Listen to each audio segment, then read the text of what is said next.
Bible story Hindi. आप सभी को जय मसीह की। Welcome to Romas official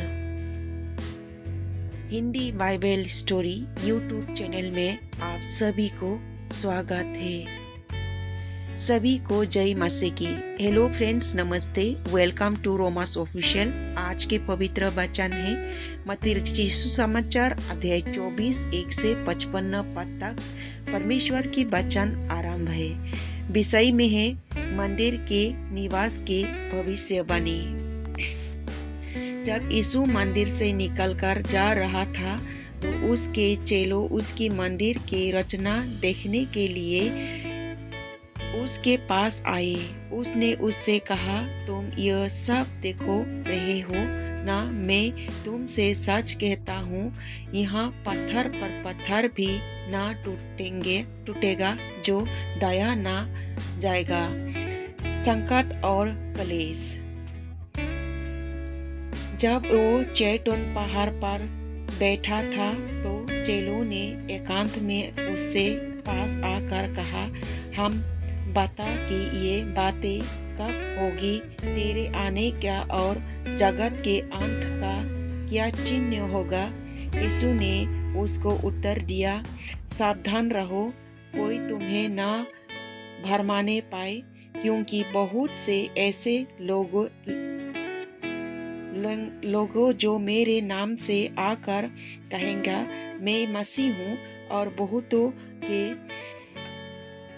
भरमाएंगे। तुम लड़ाइयों और लड़ने वालों की चर्चा सुनेंगे तो घबरा ना जाना, क्योंकि इसका होना आवश्यकता है, परंतु उस समय अंत ना होगा, क्योंकि जाति पर जाति और राज्य पर राज्य चढ़ाई करेगा, और जगह जगह अकाल हो पड़ेगा और भूकंप होंगे।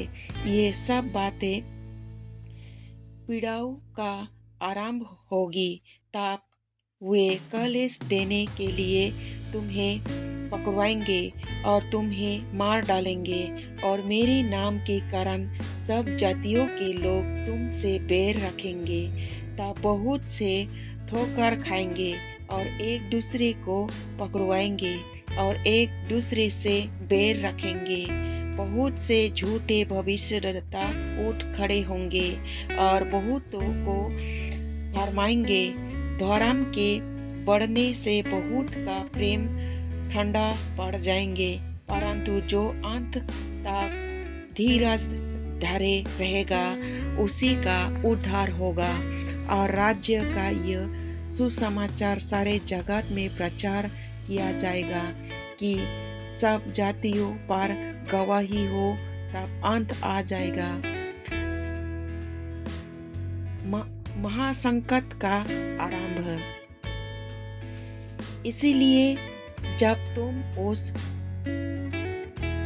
चढ़ाने वाले घृणित वस्तु को, जिसकी चर्चा दानियेल भविष्यवक्ता के द्वारा हुई थी, पवित्र स्थान में खड़ी हुई देखा, जो पढ़े वो समझे। तब जो यहूदिया में हो वे पहाड़ों पर भाग जाए, जो छत पर वो अपने घर में से सामान लेने को न उतरे, और जो खेत में हो वो अपना कपड़ा लेने को पीछे ना लौटे। उन दिनों में जो गर्भवती और दूध पिलाती होंगे उसके लिए हाय हाय। प्रार्थना किया करो कि तुम्हारे जाड़े में या सप्ताह के दिन भागना न पड़े, क्योंकि उस समय ऐसा भारी क्लेश होगा जैसे जगत के आरंभ से न अब तक हुआ और न कभी होगा। यदि वे दिन घटाई न जाते तो कोई प्राणी न बचता, परंतु चुने हुए के कारण वे दिन घटाए जाएंगे। उस समय यदि कोई तुमसे कहे, देखो मसीह यहाँ है, यह बोहा है तो विश्वास न करना, क्योंकि झूठे मसीह और झूठे भविष्यद्वक्ता उठ खड़े होंगे और बड़े चिन्ह और अद्भुत काम दिखलाएंगे कि यदि हो सके तो चुने हुए को भी भरा दे। देखो, मैंने पहले से तुमसे यह बात कुछ कह दिया है, इसीलिए यदि वे तुमसे कहे देखो ये जंगल में है तो बाहर ना निकल जाना, यह देखो ये कटोरियों में है तो विश्वास न करना, क्योंकि जैसे बिजली पूरब से निकलकर पश्चिम तक चमकती है, वैसे ही मनुष्य की पुत्र का भी आना होगा। जहाँ लोट हो वही गिद्ध इकट्ठे होंगे। मनुष्य की पुत्र का पुनरागमन। उन दिनों के कलेश के तुरंत बाद सूर्य अंधियारा हो जाएगा और चंद्रमा का प्रकाश जाता रहेगा और तारे आकाश से गिर पड़ेंगे और आकाश का शक्तियाँ हिला जाएंगे। तब मनुष्य के पुत्र का चिन्ह आकाश में दिखाई देगा और तब पृथ्वी के सब कुलों के लोग छाती पर पीटेंगे और मनुष्य के पुत्रों को बड़ी सामर्थ्य और ईश्वर के साथ आकाश के बादलों पर आते देखेंगे। वो तुरही के बड़े शब्द के साथ अपने दूतों को भेजेगा और वे आकाश के उस छोर से उस छोर तक चारों दिशाओं से उसके चुने हुए को इकट्ठा करेंगे। अंजीर के पेड़ का उदाहरण। अंजीर के पेड़ से यह दृष्टांत सीखो, जब उसकी डाली कोमल हो जाती और पत्ते निकलकर लगते हैं तो तुम जान लेते हो कि ग्रीष्मकाल निकल है। उसी रीति से जब तुम इन सब बातों को देखो तो जान लो कि वो निकट हो। वरन द्वार ही पर ही मैं तुमसे सच कहता हूँ कि जब तक ये सब बातें पूरी ना हो ले तब तक उन पेड़ों का अंत नहीं होगा। आकाश और पृथ्वी टल जाएंगे परंतु मेरी बातें कभी ना टलेंगे। जगते रहो। इस दिनों और उस घड़ी के विश्वास के कोई नहीं जानता, न स्वर्ग के दूत और न पुत्र, परंतु केवल पिता। जैसे नूह के दिन थे वैसे ही मनुष्य के पुत्र का आना भी होगा।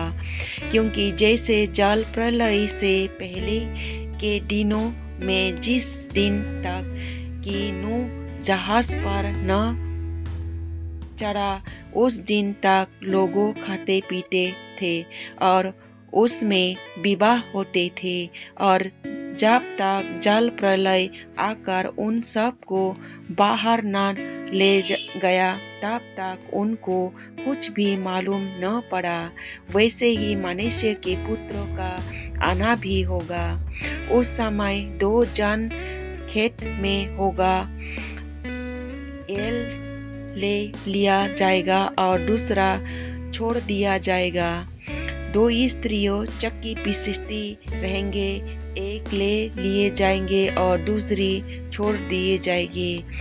इज़राइल, इसीलिए जागते रहो, क्योंकि तुम नहीं जानते कि तुम्हारा प्रभु किस दिन आएगा।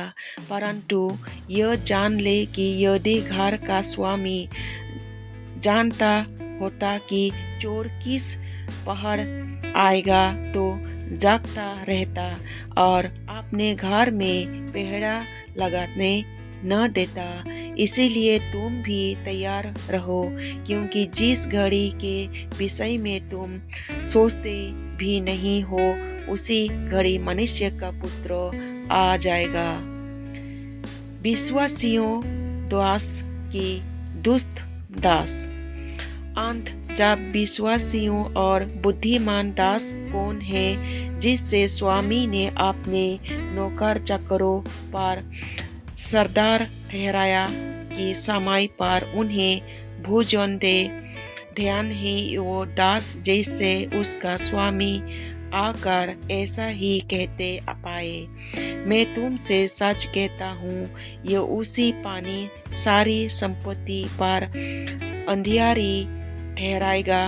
परंतु यदि वो दुष्ट दास सोचने लगे कि मेरे स्वामी के जाने आने में देर है और अपने साथी दासों को पेटने लगे तो पिकड़ों के साथ खाए पिए, तो इस दासों का स्वामी ऐसे दिन आएगा जब वो उसकी बात ना